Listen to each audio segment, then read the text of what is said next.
할렐루야, 반갑습니다.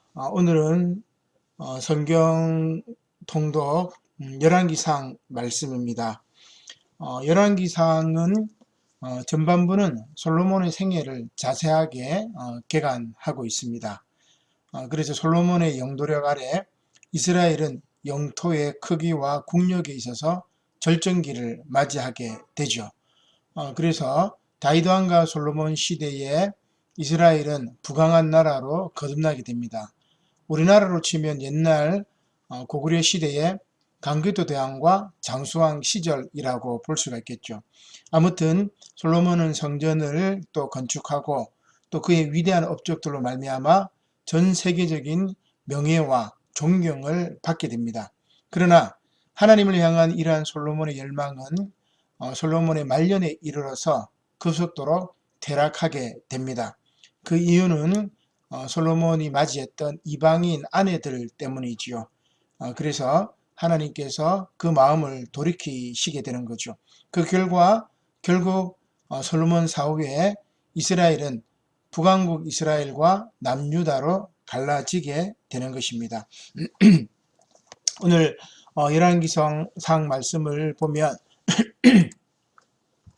크게 보면은 두 부분으로 나누어집니다.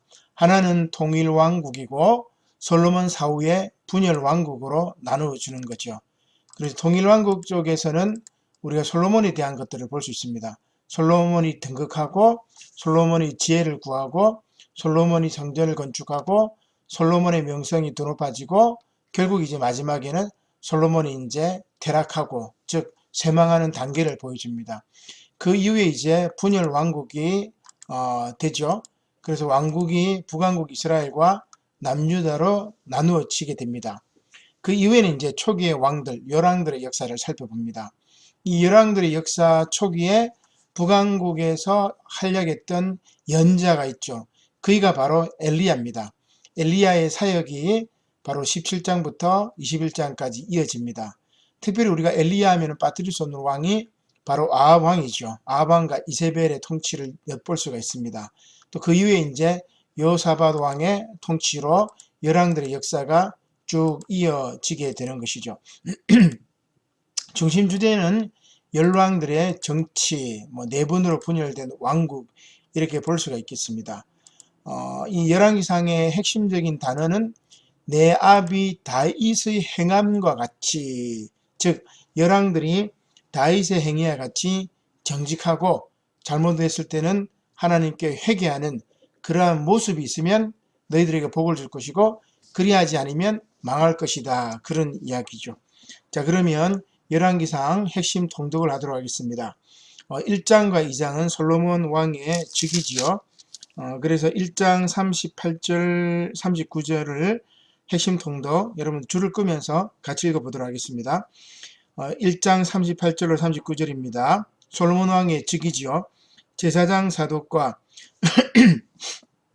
선지자 나단과 여호야다의 아들 분하야와 그렛 사람과 블렛 사람이 내려가서 솔로몬을 다윗 왕의 노새에 태우고 인도하여 기온으로 가서 제사장 사독이 성막 가운데서 기름 담은 뿔을 가져다가 솔로몬에게 기름을 부으니 이에 뿔나팔을 불고 모든 백성이 솔로몬 왕은 만세수를 하옵소서 하니라. 솔로몬 왕이 즉위를 했습니다. 그 다음에 이제 다윗이 죽게 되죠. 2장 1절입니다. 다윗이 죽을 날이 임박하매 그의 아들 솔로몬에게 명령하여 이르되 유언입니다. 그래서 다윗이 임종 직전에 솔로몬에게 몇 가지 이제 당부를 하는데 첫 번째는 하나님의 계명을 준수하라는 거죠. 그리고 국가의 안위를 위태롭게 할 자들을 숙청하라고 이야기를 합니다. 그 가운데 한 명이 이제 5절에 보면은 요압이 나오죠. 요압은 압살롬, 다윗의 아들이었던 압살롬을 죽이기도 했고 또 북왕국 이스라엘에 이제 항복했던 이 장군을 또 죽이기도 했었죠. 자, 그렇게 국가의 안위를 위태롭게 할 자들을 숙청하라는 유언을 하게 됩니다. 숙청 대상은 아도니야, 그리고 아비아달, 요압, 시므이죠. 그래서 다윗은 솔로몬의 왕권을 견고하게 해주기 위해서 이런 이제 유언을 이야기를 했던 것이죠. 2장 10절입니다. 다윗이 그의 조상들과 함께 누워 다윗성에 장사됨으로 해서 다윗의 시대가 끝나고 이제 솔로몬의 시대가 열리게 됩니다. 자, 솔로몬이 이제 왕이 된 다음 가장 먼저 한 것은 뭐냐면은 일천 번제를 드렸습니다. 그래서 일천 번제를 드린 솔로몬에게 하나님께서 지혜와 더불어 부귀와 영화를 주셨죠. 3장 4절의 말씀입니다. 이에 왕이 제사하러 기브온으로 가니 거기는 산당이 큼이라. 솔로몬이 그 제단에 일천 번제를 드렸더니 5절입니다. 기브온에서 밤에 여호와께서 솔로몬에게 꿈에 나타나시니라. 하나님이 이르시되 내가 내게 무엇을 줄고 너는 구하라. 자, 그러자 9절에 보니까 누가 주의 이 많은 백성을 재판할 수 있사오리까? 듣는 마음을 종에게 주사 주의 백성을 재판하여 선악을 분별하게 하옵소서. 이렇게 말하고 있습니다. 자, 선악을 분별하는 나무가 선악과지요. 아담과 하와가 범죄했던 나무가 바로 이 선악과입니다. 그래서 선악과는 바로 이 솔로몬 시대를 배경으로 한다는 것을 알 수가 있겠죠. 하나님만큼 지혜롭게 하는 선악을 분별하는 지혜가 있는 것은 그것은 곧 멸망의 시작이라고 할 수 있습니다. 자, 이렇게 지혜를 받았던 솔로몬이지만 그 지혜가 하나님을 위해서 사용하지 아니하고 국민을 위해서 또 국가를 위해서 백성들을 위해서 쓰지 아니하면은 그것은 나라가 망하는, 나라가 분열되고 갈라지는 그러한 거라고 볼 수 있습니다. 선악과 사건을 통해서 아담과 하와가 나누어지죠. 같은 맥락이라고 할 수 있습니다. 자, 아무튼 하나님으로부터 지혜를 구했던 솔로몬이 부귀와 영화를 누리고 번영하게 됩니다. 4장 25절이죠. 솔로몬이 사는 동안에 유다와 이스라엘이 다한에서부터 브엘세바에 이르기까지 각기 포도나무 아래와 무화과나무 아래에서 평안히 살았더라. 자, 그 다음 솔로몬이 성전을 건축하기 시작합니다. 5장 5절 말씀이지요. 성전 건축 준비 내용입니다. 솔로몬은 많은 재물과 건축 각 분야에 재능 있는 역군들을 모집을 하지요. 목재와 돌들을 준비하는 과정을 소개하고 있는 것이 5장의 말씀입니다. 그래서 솔로몬은 중요한 건축자재와 유능한 건축 기술자들이 필요해서 히람과 무역 협정도 체결하게 되는 거죠. 자, 5장 5절 말씀입니다. 여호와께서 내 아버지 다윗에게 하신 말씀에 내가 너를 이어 내 자리에 오르게 할 내 아들 그가 내 이름을 위하여 성전을 건축하리라 하신 대로 내가 내 하나님 여호와의 이름을 위하여 성전을 건축하려 하오니. 성전 건축 준비가 시작이 되었습니다. 그리고 성전 건축을 착공하죠. 6장 1절입니다. 이스라엘 자손이 애굽 땅에서 나온 지 480년이요 솔로몬이 이스라엘 왕이 된 지 4년 12월 곧 둘째 달에 솔로몬이 여호와를 위하여 성전 건축하기를 시작하였더라.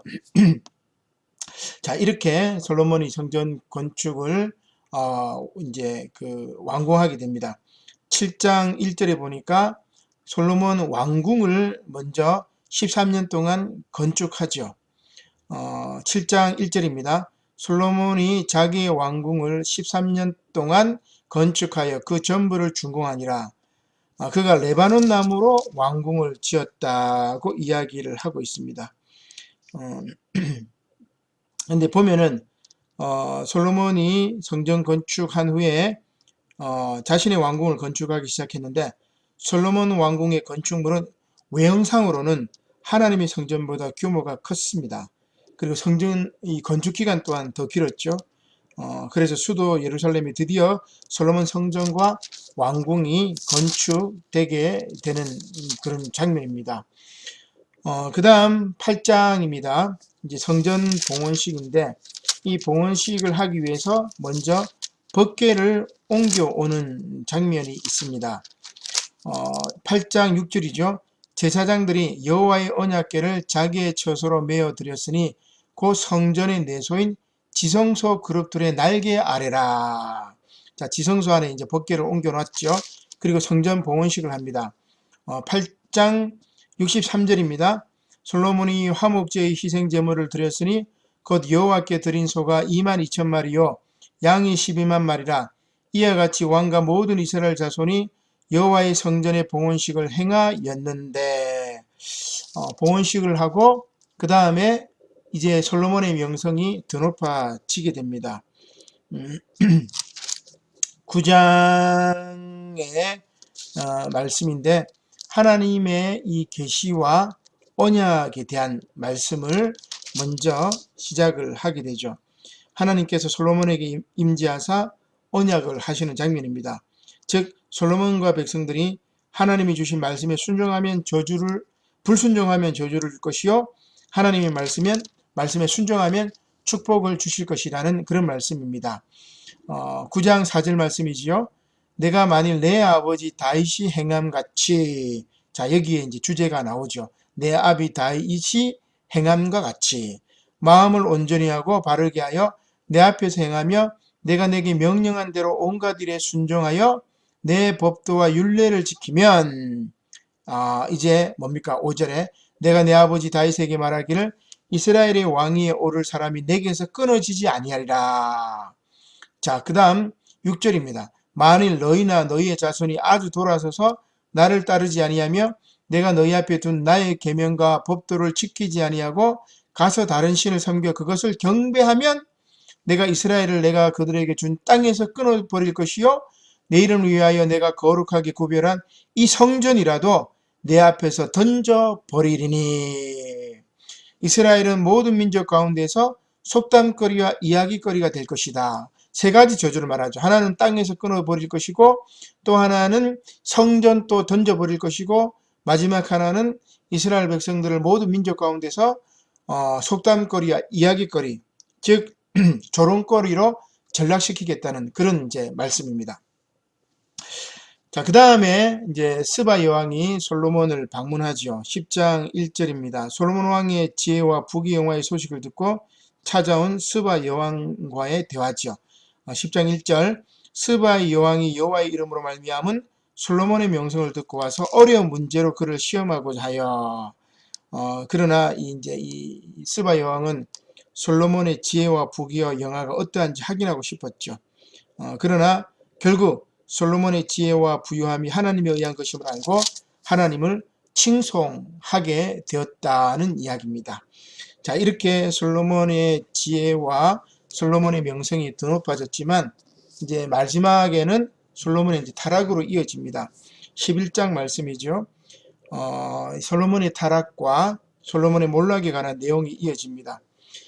사실 이제 이 솔로몬의 그 훌륭한 신앙과 영성이 어떻게 파괴되었는지를 엿볼 수 있는 말씀이 11장 말씀이지요.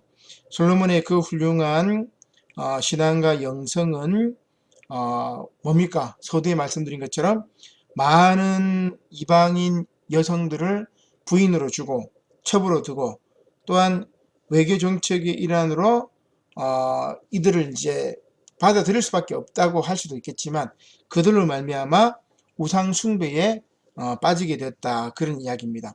11장 1절에 잘 나와 있습니다. 솔로몬 왕이 바로의 딸 외에 이방의 많은 여인을 사랑하였으니 곧 모압과 암몬과 에돔과 시돈과 헷 여인이라. 6절에 봅시다. 솔로몬이 여호와의 눈앞에서 악을 행하여 그의 아버지 다윗이 여호와를 온전히 따름같이 따르지 아니하고. 그래서 우리가 솔로몬을 잘 봐야 돼요. 아까 우리가 이제 솔로몬이 구했던 지혜라는 것도 우리 인간은 지혜로울 수가 없습니다. 선악을 분별하는 것은 하나님에게 속한 것이고, 근데 우리가 만약에 선악을 분별하게 되고 지혜를 탐하게 되면은 결국은 뭐예요? 분열로 이루어지는 거죠. 왕국의 분열뿐만이 아니라 아담과 하와의 분열처럼 사람과 사람의 분열이 이루어지는 거죠. 오직 지혜자이신 하나님께 우리의 삶의 길을 여쭈어보고 또 하나님께서 말씀하신 대로 살아가는 것이 우리가 정말 지혜롭게 살아가는 것이라 볼 수 있는 그런 대목입니다. 자, 이렇게 열왕기상의 전반부 솔로몬 왕을 주제로 했던 내용들이 끝나고 이제 12장부터는 왕국의 분열로 이루어집니다. 분열 왕국이 시작되는 거죠. 12장 1절입니다. 르호보암이 세겜으로 갔으니 이는 온 이스라엘이 그를 왕으로 삼고자 하여 세겜에 이르렀습니다. 르호보암이 이제 남유다, 솔로몬의 아들 르호보암이 남유다의 아들이 그 왕이 되죠. 반면에 북쪽 이스라엘은 여로보암이 정권을 잡습니다. 솔로몬의 아들 르호보암은 가혹할 정치를 펼칩니다. 이에 여로보암을 지도자로 세워 이스라엘 열지파가 반란을 일으킴으로 말미암아 왕국이 분열되죠. 자, 그래서 12장 20절에 보면은 여로보암에 대한 얘기가 나옵니다. 온 이스라엘이 여로보암이 돌아왔다 함을 듣고 사람을 보내 그를 공회로 청하여 온 이스라엘의 왕으로 삼았으니 유다 지파 외에는 다윗의 집을 따르는 자가 없으리라. 유다 지파만 르호보암을 따르고 나머지 11지파는 여로보암을 따른다는 이야기죠.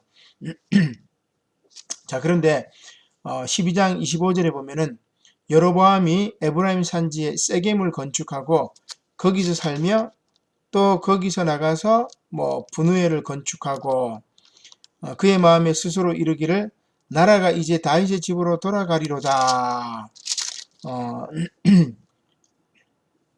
만일 이 백성이 예루살렘에 있는 여호와의 성전에 제사를 드리고자 하며 올라가면 이 백성의 마음이 유다 왕 된 그들의 주 르호보암에게로 돌아가고 나를 죽이고 유다의 왕 르호보암에게로 돌아가리로다 하고 이에 계획하고 두 금송아지를 만들고 무리에게 말하기를 너희는 다시는 예루살렘에 올라갈 것이 없도다 하면서 뭘 합니까? 이 신전을 짓게 되는데 이 19절에 보면 하나는 베델에 두고 다른 하나는 단에 두죠. 그래서 남유다 사람은 예루살렘에서 예배를 드리고 북왕국 이스라엘 사람들은 베델과 단에 있는 제단에서 예배를 드림으로 일단 종교도 이제 나누어졌다고 볼 수가 있습니다. 자, 그 다음에 13장은 여로보암의 죄입니다.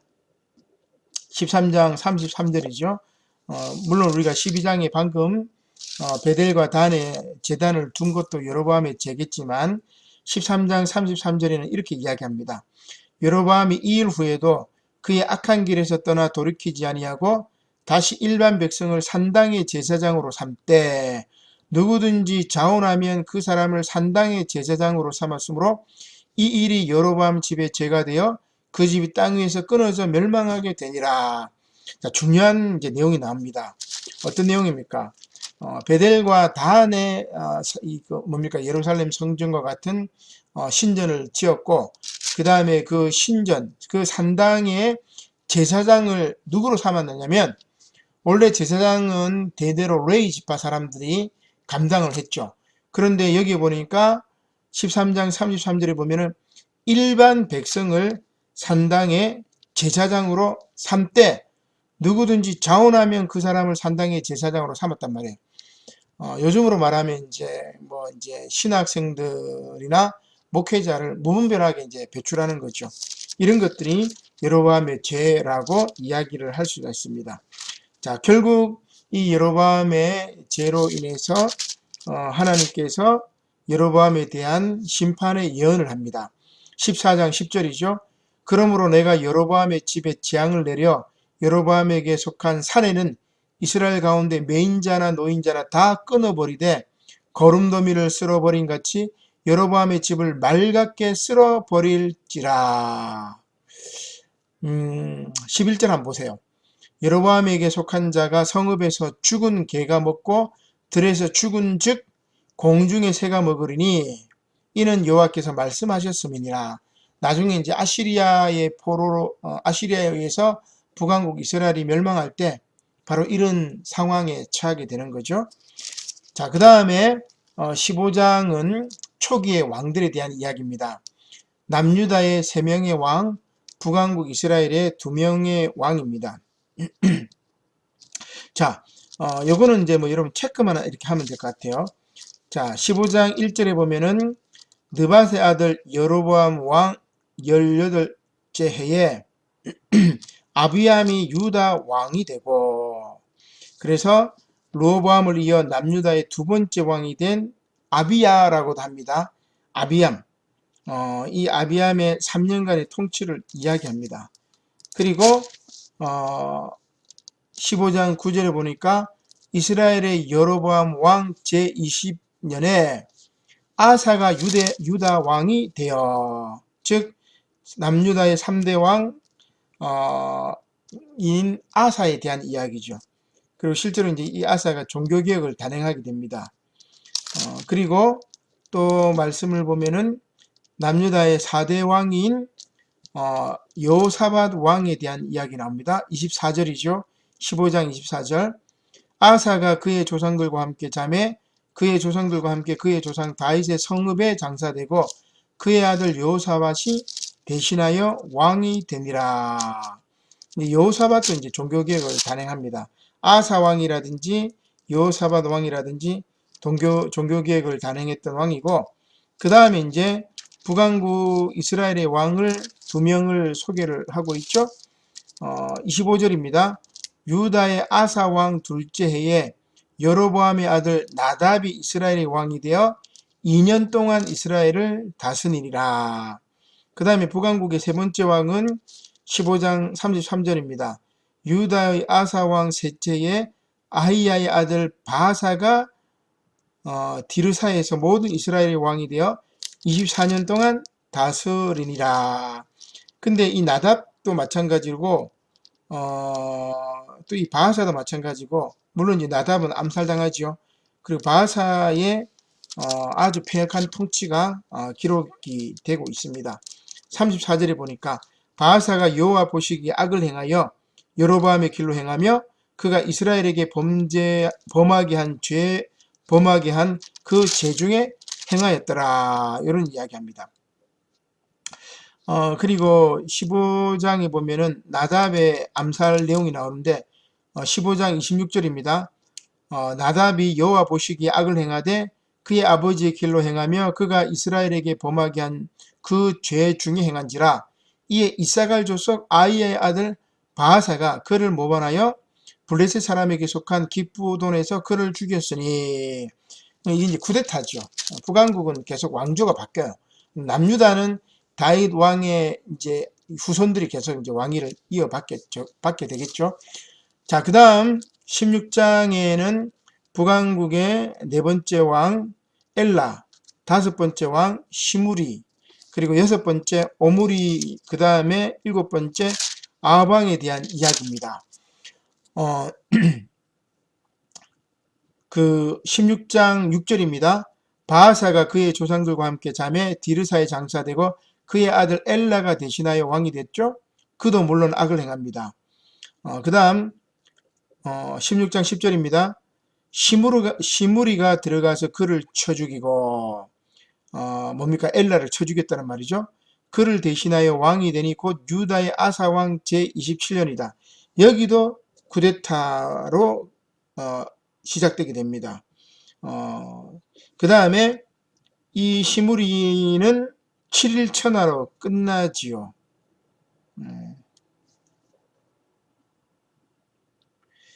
5대왕 시므리가 7일 천하로 끝나고, 그 다음 6대왕 오므리가 등장하게 됩니다. 17절입니다. 16절부터 볼까요? 진중 백성들이 시므리가 모반하여 왕을 죽였다는 말을 들은지라. 그날에 이스라엘 무리가 진에서 군대 지휘관 오므리를 이스라엘 왕으로 삼음에 오므리가 이에 이스라엘의 무리를 거느리고 기브돈에서부터 올라와서 디르사를 에워쌌더라 하면서 시므리가 성읍이 향락된 것을 보고 왕궁 요새에 들어가서 왕궁에 불을 지르고 그 가운데서 죽었으니, 그 다음에 이제 오므리 왕조가 이제 뭐 쿠데타라고 해야 될까요? 하여튼 시므리를 뒤엎고 왕위에 오르게 됩니다. 엘라는 오므리는 엘라의 군대 장관이었죠. 자, 그 다음 29절에 보면은 유다의 아사왕 제38년에 오므리의 아들 아합이 이스라엘의 왕이 되었다고 이야기합니다. 우리가 잘 아는 북왕국 이스라엘의 7대 왕이지요. 아버지는 방금 말씀드린 것처럼 오므리고, 아들은 아시야와 요람이고 딸은 아달랴입니다. 아합은 왕들 중에서 우상 숭배를 가장 많이 했던 악한 왕이었고, 또 바알을 숭배하는 이세벨과 정략 결혼을 했던 인물이라고 할 수 있습니다. 아달라는 나중에 이제 그 남유다의 아시아 왕하고 그 남유다 왕하고 결혼하죠. 그리고 이제 남유다의 또 여왕이 되는 이가 바로 아합의 딸 아달랴라고 할 수 있습니다. 나중에 또 나올 때 한번 찾아보도록 하겠습니다. 자, 그 다음에 17장에는 이제 초기 왕들 소개가 끝난 다음에 아합왕이 등장했으니까 이제 누가 등장해야 돼요? 아합왕 하면은 항상 엘리야가 떠오릅니다. 자, 엘리야가 등장하죠. 17장 1절에 엘리야와 사르밧 가부에 대한 이야기입니다. 엘리야가 패역한 아합에게 나타나서 바알 숭배에 대한 징계로서 가뭄이 발생할 것을 선언하는 장면이죠. 그리고 까마귀를 통해서 사르밧 가부에게 까마귀를 통해서 음식을 제공해 주는 내용이 나오고, 또 지독한 가뭄 중에서 시돈 땅에 있는 사르밧 가부의 집에서 엘리야가 공개받는 그런 내용이 이어지게 됩니다. 17장 내용 전체가 그렇죠. 자, 17장 8절 9절을 보겠습니다. 여호와의 말씀이 엘리야에게 임하여 이르시되 너는 일어나 시돈에 속한 사르밧으로 가서 거기 머물라. 내가 그곳 가부에게 명령하여 내게 음식을 주게 하였느니라. 그 다음에 18장입니다. 갈멜산에서 이제 대결하는 거죠. 18장 19절입니다. 그런즉 사람을 보내 온 이스라엘과 이세벨의 상에서 먹는 바알의 선지자 450명과 아세라의 선지자 400명을 갈멜산으로 모아 내게로 나오게 하소서. 자, 이렇게 북왕국 아합왕과 백성들이 타락하자 하나님은 약 3년간 가뭄의 재앙을 보내게 됩니다. 그리고 엘리야는 갈멜산에서 바알 선지자들과 850대 1에 이제 싸움을 하게 되겠죠. 혹은 이제 450대 1이라고 이야기를 하는데, 이 대결에서 엘리야가 이깁니다. 아합을 비롯한 모든 백성에게 이러한 가뭄의 원인이 바로 우상 숭배였다는 것을 깨우쳐 주는 그런 말씀이죠. 그 다음 이렇게 이 갈멜산에서 승리를 했지만은 19장 1절에 보면 이렇습니다. 아합이 엘리야가 행한 모든 일과 그가 어떻게 모든 선지자들을 칼로 죽였는지를 이세벨에게 말하니, 이세벨이 뭐라고 이야기합니까? 이제 엘리야를 죽여버리겠다, 뭐 이런 이야기를 하죠. 그래서 광야로 도피한 엘리야입니다. 도망가면서 이제 깊은 낙심에 빠지게 되죠. 그러나 하나님은 호렙산으로 엘리야를 인도하신 후에 이 엘리야에게 사명을 주십니다. 먼저 아람의 하사엘과 이스라엘의 예후, 그리고 엘리사에게 기름을 부어 각기 왕들과 선지자로 세우게 하시는 거죠. 그 하나님을 만나는 장면이 바로 세미한 음성이죠. 19장 12절 말씀입니다. 또 지진 후에 불이 있으나 불 가운데도 여호와께서 계시지 아니하더니 불 후에 세미한 소리가 있는지라 하면서 사명을 주십니다. 15절에 방금 말씀드렸던 것처럼 다메섹에 가서 하사엘에게 기름을 부어 아람의 왕이 되게 하고, 두 번째는 16절입니다. 님시의 아들 예후에게 기름을 부어 이스라엘의 왕이 되게 하고, 그 다음에 세 번째는 아벨 무홀라 사바스의 아들 엘리사에게 기름을 부어 너를 대신하여 선지자가 되게 하라. 요 세 가지 사명을 받고 엘리야가 이제 그 사명대로 감당하게 됩니다. 자, 그 다음 20장에는 다시 이제 암 이야기로 돌아가죠. 북왕국 이스라엘의 왕이었던 아합과 또 아람의 왕이었던 베나닷과의 전쟁입니다. 근데 이 전쟁에서 누가 이기냐면은 아합이나 두 번이나 승리하게 되죠. 그래서 아합 왕은 하나님 앞에 교만과 불순종과 우상 숭배의 죄로 얼룩졌으나 하나님은 긍휼을 베풀어서 베나닷과의 전쟁에서 승리를 주셨던 그런 이제 장면입니다. 20장 1절입니다. 아람의 베나닷 왕이 그의 군대를 다 모으니 왕 32명이 그와 함께 있고 또 말과 병거들이 있더라. 이에 올라가서 사마리아를 에워싸고 그것을 치며, 자, 이 전쟁에서 아합이 이기죠. 29절에 보니까 그렇게 되어 있습니다. 진영이 서로 대치한 지 7일이라 일곱째 날에 접전하여 이스라엘 자손이 하루에 아람 보병 10만 명을 죽이매. 근데 그 28절 마지막 절에 보면은 중요한 말씀이 나옵니다. 이 큰 군대를 다 내 손에 넘기리니 너희는 내가 여호와인 줄 알리라 하셨나이다 하리라. 하나님께서 친히 아합과 이스라엘 백성들을 지켜 주셨다는 말씀이죠. 이렇게 우상 숭배했던 이제 민족이고 우상 숭배했던 왕이지만 하나님 이방 민족으로부터 이들을 지켜 주셨던 것입니다. 자, 이렇게 전쟁에 이긴 다음에 아합이 이제 교만하죠. 그래서 나봇의 포도원을 빼앗으려고 합니다. 21장이 그렇습니다. 21장 1절입니다. 그 후에 이 일이 있으리라. 이스라엘 사람 나봇에게 이스라엘의 포도원이 있어 사마리아의 왕 아합의 왕궁에 가깝더니 아합이 나봇에게 말하여 이르되 내 포도원이 내 왕궁 곁에 가까이 있으니 내게 주어 채소밭을 삼게 하라. 내가 그 대신에 그보다 더 아름다운 포도원을 내게 줄 것이요 만일 내가 좋게 여기면 그 값을 돈으로 내게 주리라. 여기서 보면은 우리가 상식적으로 생각하면은 비싼 돈을 주고 사겠다고 얘기를 하죠. 아니면 더 좋은 것으로 바꿔주겠다고 이야기합니다. 근데 아합은 뭐 나름대로 뭐예요? 이스라엘 전통에 이제 충실하려고 했죠. 자, 그런데 누가 개입하죠? 바로 아합 왕의 부인이었던 이세벨이 개입합니다. 그래서 아합이 나봇의 포도원을 탐내는 와중에 이세벨의 관계로 나봇이 죽임을 당하게 되죠. 자, 뭐 그 얘기가 이제 21장에 나와 있으니까 여러분 한번 참조를 하도록 하시고, 그래서 결국 나봇이 아합이 나봇의 포도원을 차지하러 가는 길에 선지자 엘리야가 나타나가지고 아합의 범죄를 고발합니다. 그리고 여호와 하나님의 심판을 선언하게 되는 것이죠. 그 20절 말씀이죠. 아합이 엘리야에게 이르되 내 대적자여 내가 나를 찾았느냐 대답하되 내가 찾았노라. 내가 내 자신을 팔아 여호와 보시기에 악을 행하였으므로 여호와의 말씀이 내가 재앙을 내게 내려 너를 쓸어버리되 내게 속한 남자는 이스라엘 가운데서 매인자나 노인자를 다 멸할 것이요 또 내 집이 느밧의 아들 여로보암의 집처럼 되게 하고 아히야의 아들 바하사의 집처럼 되게 하리니 이는 내가 나를 노하게 하고 이스라엘이 범죄하게 한 까닭이니라 하셨고, 그리고 23절에 보면은 아합의 부인 이세벨에게도 저주를 퍼붓습니다. 23절이죠.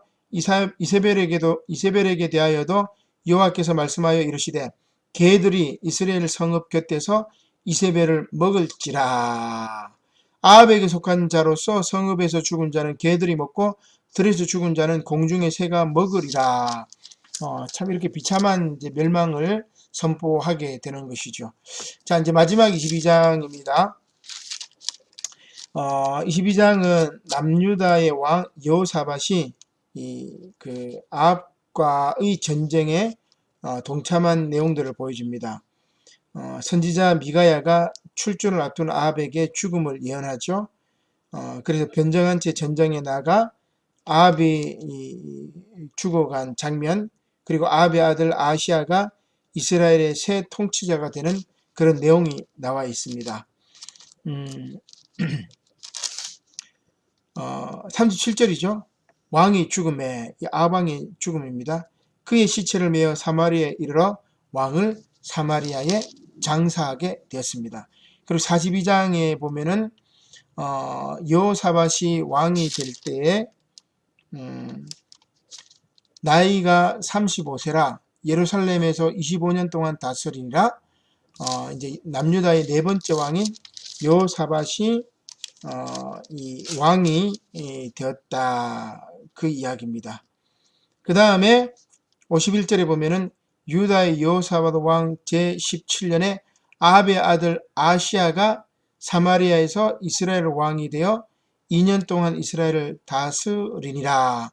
북왕국의 8번째 왕으로 바로 아시아가 이제 등극하게 되는 그런 내용입니다. 자, 이렇게 쭉 이제 열왕기 상 말씀을 통해서 우리가 솔로몬 왕의 삶과 최후, 그리고 아합 왕의 삶과 최후, 그리고 엘리야의 등장과 또 갈멜산에서 대결, 그리고 세밀한 음성을 통해서 하나님의 예언을 받았던 것, 그리고 엘리사를 세우라고 했었던 것, 뭐 이런 이제 어떤 몇 가지 사명들을 이제 받았다는 것을 알 수가 있습니다. 자, 결국 이 핵심적인 내용은 뭐예요? 하나님 말씀대로 불순종하고 우상을 숭배하게 되면은 나라가 나누어지고 사람의 마음이 나누어진다는 것처럼 나라가 나누어지는 것이고, 다윗의 행함과 같이 정직하게 행하면 하나님께서 복을 주신다는 그런 말씀입니다. 이 말씀대로 늘 하나님 앞에 정직하게 살아가시는 저와 여러분들이 되시기를 주님의 이름으로 간절히 축원합니다. 기도 드리도록 하겠습니다. 고마우신 하나님, 감사를 드립니다. 코로나의 위기로 저희들이 모이지는 않지만 이렇게 온라인으로 또한 동영상으로 예배드리고 성경 공부할 수 있도록 인도해 주시니 감사를 드립니다. 말씀의 내용이 좀 어렵고 이스라엘 역사라 우리가 잘 이해하기 쉽지는 않지만 하나님, 이러한 이스라엘 왕들의 역사, 특별히 하나님과의 관계 속에서 그들이 어떻게 하면 복을 받았고 어떻게 하면 저주를 받았는지 깨달음으로 말미암아 오늘 이 역사 속에서 우리가 어떻게 하나님을 따르고 하나님 말씀에 순종하며 살아가야 하는지를 깨달을 수 있도록 지혜와 능력과 또한 용기를 허락하여 주시옵소서. 날이 많이 춥습니다.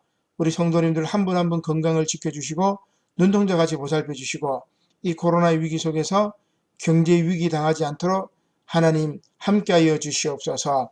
감사를 드리며 예수님의 이름으로 기도드립니다. 아멘.